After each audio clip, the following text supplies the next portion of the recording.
last night I was doing a little Facebook stalking, surfing the internet, and I found this really crazy story. You can't believe it.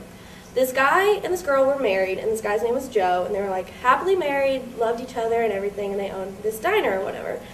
And one night Joe came home late and found his wife and his best friend, doing the dirty in their bed and all this crazy stuff, and Joe went crazy.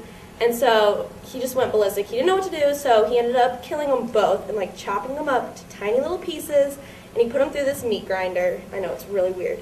Put them through this meat grinder, and then the next night he invited both of their parents over for dinner, both of the families, and uncomfortably, as the parents and everyone was sitting there, he explained to them how his wife and his best friend fell in love, ran away together, and were leaving them, so they were getting divorced.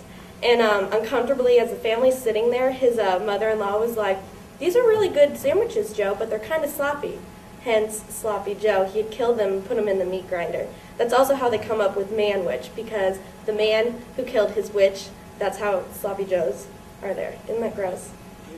Everyone's had a situation like this occur. New internet legends are created every day. Internet legends are a collection of stories that sensationalize some sort of happening. Okay, I got one for you. I just found it off of Google. An older woman named Karen takes her first trip to Las Vegas last year.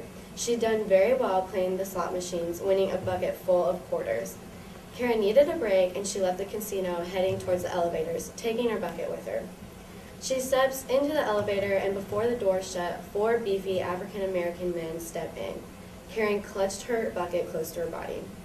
One of the men says, "Hit the floor, lady," and she does. Quarters fly everywhere.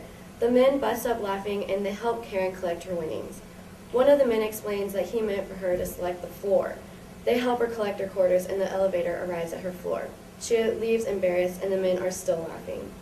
Later that evening, a dozen roses were delivered to Karen's room, and there was a $100 bill attached to each rose. The note attached read, "Thank you for the best laugh I've had in years. From Eddie Murphy." Who the hell comes up with this stuff?